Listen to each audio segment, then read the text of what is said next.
Hello, this is Dave Goyette with National University Academy, going over with you the expressed powers of Congress and the what's known as the elastic clause. So let's look at the first 17 powers of Congress, known as the expressed powers. Each one of these is going to start with the power 2, which I have here at the top. So let's start with number 1. The first power of Congress is to raise taxes and collect taxes for the purpose of primarily national defense and the general welfare of the United States. And they must be uniform for all states, according to the first express power of Congress. Number 2 is the power to borrow money. Power to borrow money on the credit of the United States, for example, through the sale of government savings bonds. It's number 2 here. Number 3 is to regulate commerce. Power to regulate commerce, control trade, both foreign commerce, trade with another country, and international or interstate commerce, which is trade among the states. Power to make naturalization laws, number 4. Naturalization has to do with people coming into this country, foreigners who would like to become citizens. They have to go through a naturalization process, which makes them legal citizens here in the United States. That same power, number 4, is also its second express power is bankruptcy laws. Laws which deal with persons or businesses that cannot pay their debts, that are the same for all states. Number 5, to coin and print money. Power to coin money, metal money and print paper money to control the value or worth of both United States money and foreign money to be exchanged for United States money to be spent in this country, and to set up a standard for all weights and measures used in the United States. Number 6, punish counterfeiters.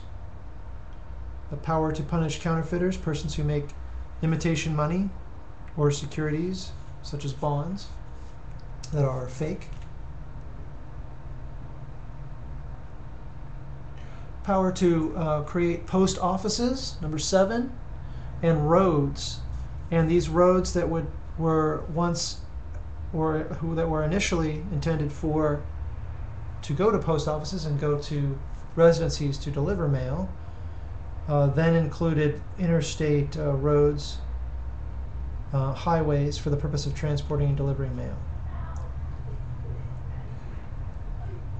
Number 8, the patent laws.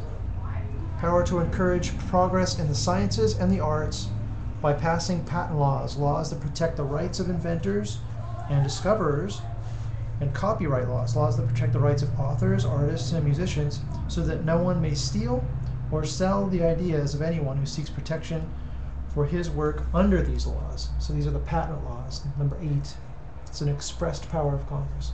Number 9, power to set up all tribunals or federal courts, which are inferior or lower in rank to the Supreme Court, which is set up by the United States Constitution.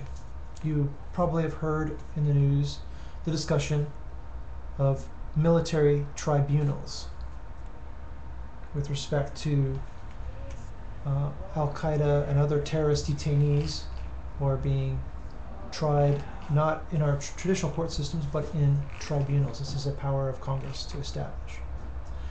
Number 10, punish piracy or felonies at sea, and to determine these laws between trade and thefts that occur with respect to international law over our oceans. That is going to be number 10. Power to decide which acts that take place at sea are piracies or thefts or felonies, serious crimes such as murder, to make laws to punish these crimes and crimes against international law, laws that involve most of the countries of the world and that are agreed to by them. Number 11 is you'll remember that Congress is the only body that can declare war. Congress has the power to declare war, grant letters of marque and reprisal. This means that they give civilians the ability to outfit warships and at their own expense and fight the enemy. This hasn't been done since the Civil War.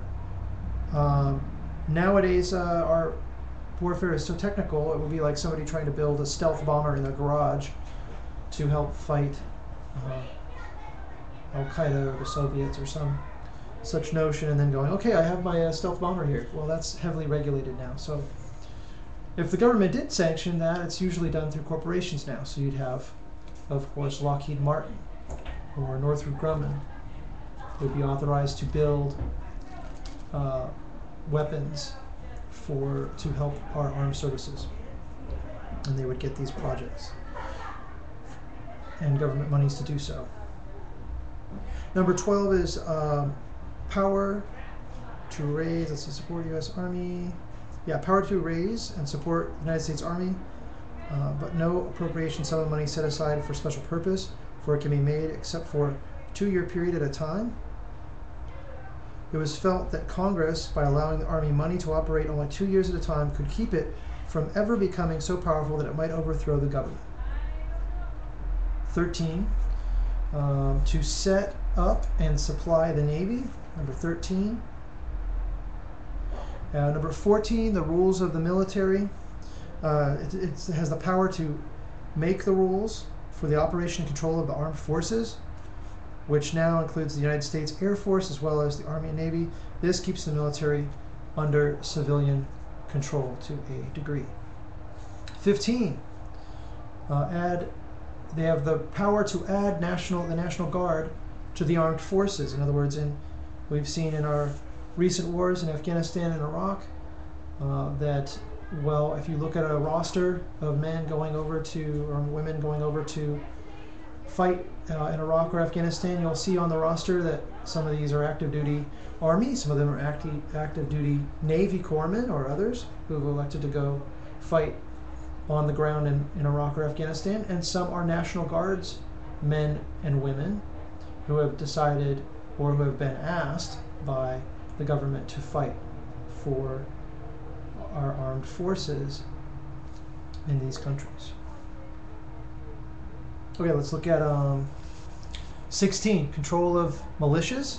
Again, this is the National Guard. That's what that NG is. We don't call them militias anymore, but they would be referred to as National Guard. The Congress has the ability to control the militias, to say when to call them out, when to draw them back, when to engage them, when to transfer them into the armed forces as active duty armed forces service personnel. And then 18 is what's called the implied powers. I started this off with the mention of express powers. 18 is the implied powers. This is kind of like saying, well, if we didn't cover everything, just in case we miss something, don't forget the elastic clause, which says that, in so many words, power to make laws necessary and proper for seeing that the other powers given to Congress, to the United States government, and to any department or officer of the United States government are carried out. This clause is sometimes called the elastic clause because it seems to stretch to fit any situation, but it does not make Congress all-powerful, since the president must see all laws passed by Congress and may veto any he or she chooses. I added the she part. Such an egalitarian. And since any person in the United States can bring a test case against any laws he believes unconstitutional and may take his case as high as the United States Supreme Court. I'm going to cut this off the screen here, but those are known as the implied powers. So that's a review of the powers, the express powers, the implied powers. Let's discuss these in class furthermore, but this will be a good review for you before you take your exam in government. Thank you, and I'll talk to you soon in class. Bye now.